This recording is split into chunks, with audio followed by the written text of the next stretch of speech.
네, 저는 오늘 마샬 맥루한이라고 하는 어떻게 보면 미디어 이론가 중에 가장 유명한 사람 중에 한 명이라고 할 수 있죠. 이 사람이 한 이야기들에 대해서 조금 살펴보고자 합니다. 마샬 맥루한은 지구촌이라는 단어를 처음 썼던 것으로도 유명하고요. 미디어를 통해서 전 세계가 하나로 연결된다는 그런 의미죠. 우리가 자주 쓰는 언어인데 이 사람한테서 나왔고요. 그리고 특별히 미디어는 메시지다 라는 표현으로도 유명한 학자입니다. 오늘은 특별히 이 미디어는 메시지라는 표현이 어떻게 사용되고 있는지에 대해서 좀 살펴보고자 하는데요. 마샬 맥루한은 그 명성에 걸맞게 굉장히 많이 인용이 됩니다. 특히 그 종교와 미디어라는 맥락에서 선교사님들이나 목사님들이 미디어에 대해서, 매체에 대해서 말씀들을 하실 때 이 마샬 맥루한을 인용하면서 마샬 맥루한이라는 미디어 학자가 미디어는 메시지다 라는 말을 했다.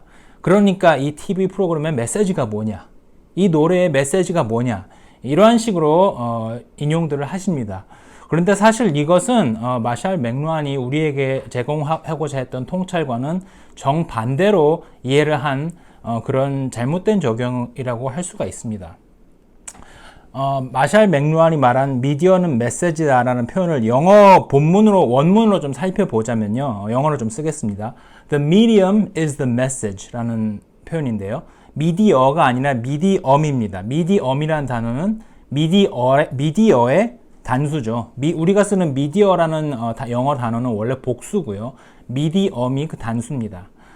이 미디엄은 한국어로 번역하자면은 언론이라는 좀 좁은 의미라기보다는 앞에서 김상덕 박사님께서 말씀하신 매체 또는 매개체, 의미가 전달되는 과정에 있어서 그 중간자 역할을 하는 그 모든 어떤 글씨라던가 소리라던가 빛 또는 그림 등의 어떤 모든 매개체를 포괄하는 그런 굉장히 포괄적인 단어입니다. 미디엄이.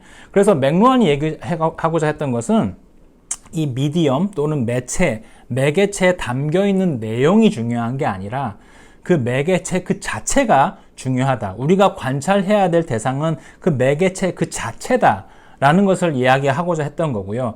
이러한 통찰은 보통 우리가 일반적으로 또는 상식적으로 미디어 하면 가장 중요한 것은 컨텐츠라고 생각하는 관점과는 정반대에 있는, 극단적으로 그 반대에 있는 그런 관점이라고 할 수가 있습니다. 이렇듯 그 매개체 자체에 집중을 하는 어떤 접근은 마샬 맥루한을 포함한 우리가 토론토 학파의 학자들이라고 부르는 매체 이론가들이 자주 주장했던 바인데요.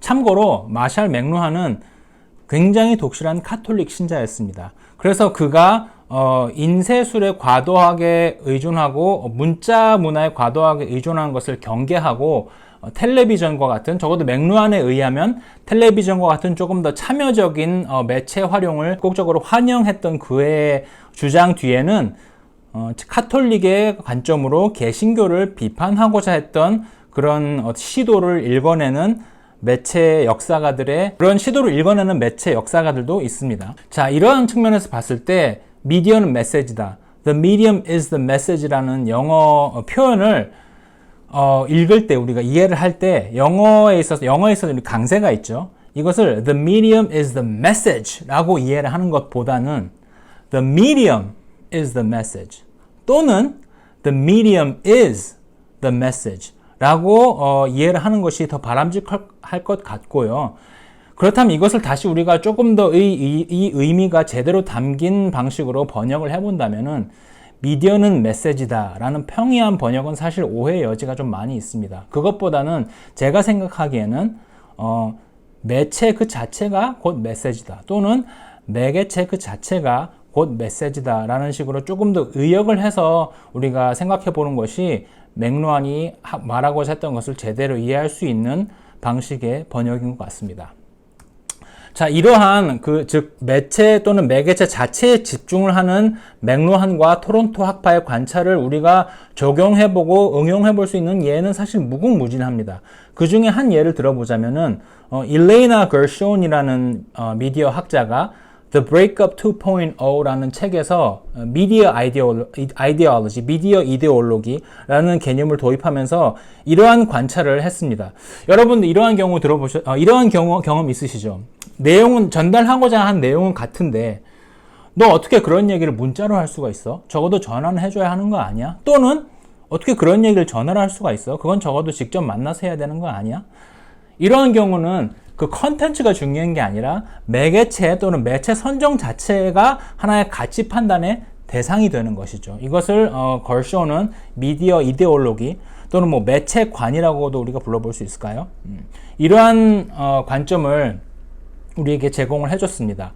자, 우리가 이러한 매체관 또는 매체 이데올로기를 어떤 특정 사회나 문화 안에서 어떠한 매체관을 특정 사회가 보여주고 있는지 이런 것들 우리가 관찰해 볼 수 있을 것입니다. 어떤 문화권에서는 글자를 통한 의사소통보다는 구술을 통한 의사소통을 더 우위에 두고 있는가? 그것이 시사하는 바는 무엇인가? 이런 질문들을 해볼 수 있을 것이고요.